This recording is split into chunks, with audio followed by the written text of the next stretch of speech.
రాజు గారు, నరేంద్ర గారు, సాంసరావు గారు మాట్లాడటం జరిగింది అధ్యక్ష. వాళ్ళు మాట్లాడటం కాదు, గౌరవ సభ్యుల మనోభావాలన్నీ వాళ్ళు చెప్తాం జరిగింది. ప్రధానంగా నరేంద్ర గారు అడిగారు, శ్రావణ్ గారు కూడా అడిగారు, సాంసరావు గారు కూడా అడిగారు అధ్యక్ష.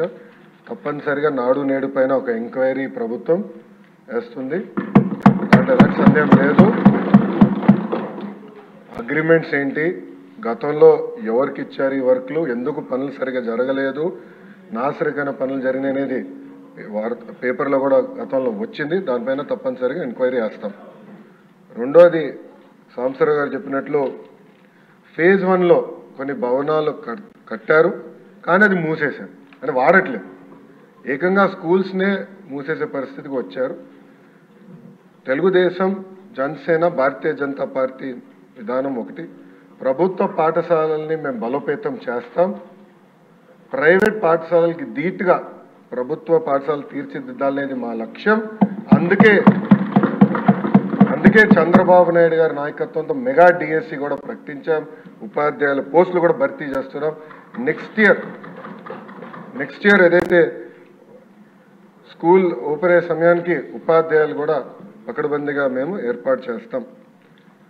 దాంతోపాటు రాజుగారు ప్రధానంగా ప్లే గ్రౌండ్స్ ఏర్పాటు చేస్తే బాగుంటుందని కోరారు. ఉపాధి హామీ పథకంతో అనుసంధానం చేస్తాం.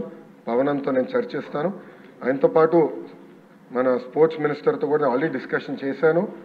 ఇంటర్ స్కూల్ కాంపిటీషన్ ఎట్లా పెట్టాలి, ఇంటర్ డిస్ట్రిక్ట్ కాంపిటీషన్స్ ఎట్లా ఏర్పాటు చేయాలి, కేవలం స్పోర్ట్సే కాదు ఆర్ట్స్ అండ్ క్రాఫ్ట్స్ని ఎట్లా ప్రోత్సహించాలి అని దానిపైన మేము కూడా డిస్కస్ చేస్తున్నాం.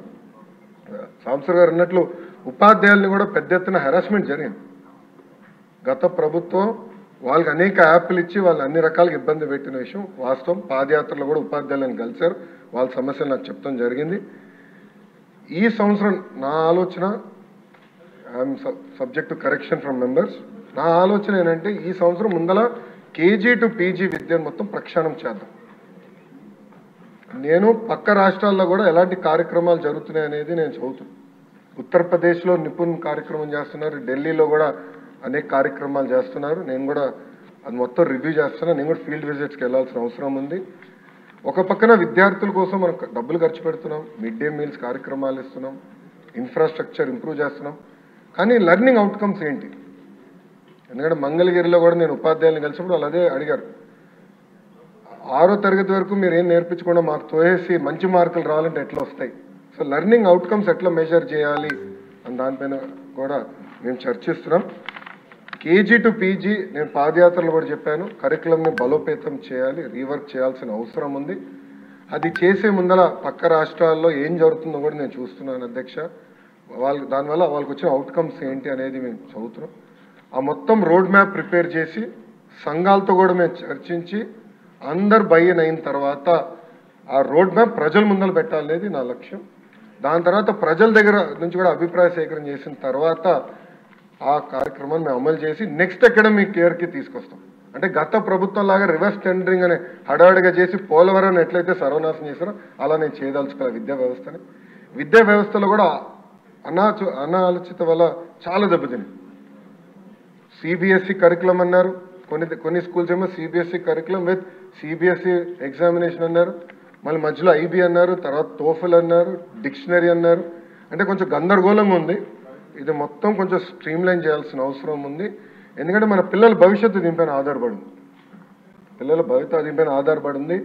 సో సిస్టమేటిక్గా చేయాల్సిన అవసరం, తొందరపాటు నిర్ణయాలు కాకుండా సిస్టమేటిక్గా చేయాలనేది నా ఆలోచన అధ్యక్ష. 2019 నుంచి 24 అని మీరు చూస్తే 2019లో అంటే ఆనాడు తెలుగుదేశం ప్రభుత్వం హయాంలో 38,98,000 మంది విద్యార్థులు ఉన్నారు.